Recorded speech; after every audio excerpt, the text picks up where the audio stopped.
Les groupes n'ont pas tous reconnu les nouveaux dirigeants qui ont été nommés.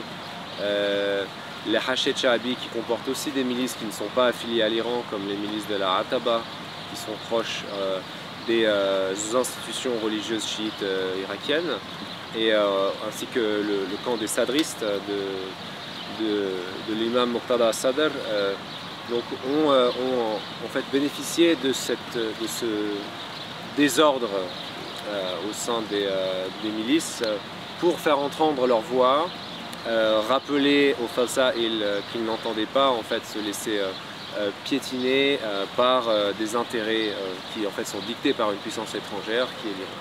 Voilà.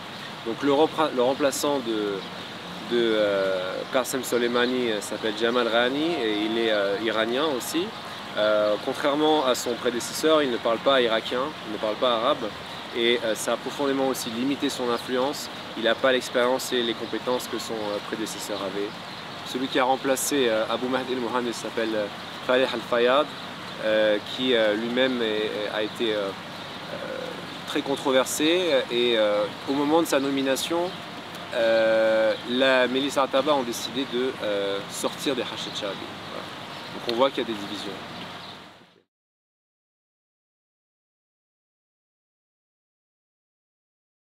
Moi, je pense qu'il y a une rivalité et que si l'un pouvait se débarrasser de l'autre, mais globalement dans l'ensemble aujourd'hui, sur le terrain, ce sont les Iraniens qui ont plus ou moins gagné la bataille.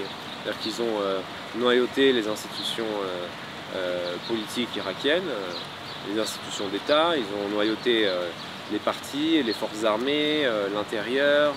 Ils continuent à avoir une influence énorme sur les flux de biens donc sur toute la frontière avec leur pays, l'Iran, et également ils gardent la mainmise sur les milices qui, elles, font le sale boulot quand il s'agit de comment dire, décourager la rue irakienne de contester cet ordre.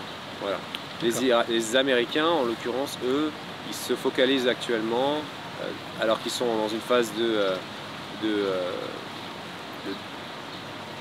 retrait dans la région, ils se focalisent sur le renseignement, les opérations ciblées, et ils gardent la mainmise sur l'espace aérien, avec leurs drones notamment. Mais voilà, ils sont parqués dans leur base, et de moins en moins chaque année.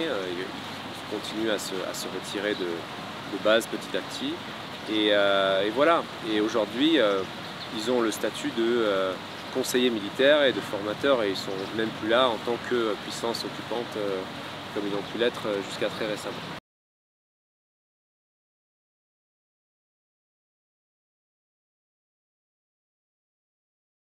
Ouais, bah, la fatwa, il faut la remettre dans le contexte en fait de risque d'implosion de l'Irak, hein, quand Daesh est à son sommet, c'est-à-dire prise de Mossoul, assassinat de 1200 cadets de l'armée au camp Speicher à côté de Mossoul en 2014. Et la fatwa vient en fait donner un électrochoc aux Irakiens, leur dire attention, on est face à une situation de vie ou de mort, et si on ne se mobilise pas, on va faire face à une menace existentielle. Donc c'est à ce moment-là que voilà, la rue, et en grande partie la rue chiite, s'est mobilisée, et les volontaires ont afflué. Ça a été une opportunité aussi pour les milices des institutions religieuses, donc que préside l'ayatollah al-Sistani, de gonfler leurs effectifs à eux aussi. Il n'y a pas que les Hachet Sha'abi, les Fasa'il, donc les milices pro-Iran, qui ont bénéficié de cet appel, de cette mobilisation populaire.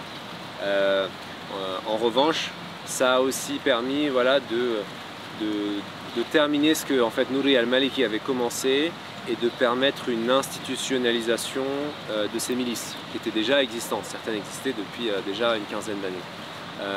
Donc cette institutionnalisation, elle est importante parce qu'elle permet en fait à l'État de mettre la main en fait sur le contrôle, même si ça reste un contrôle tout à fait limité et inachevé.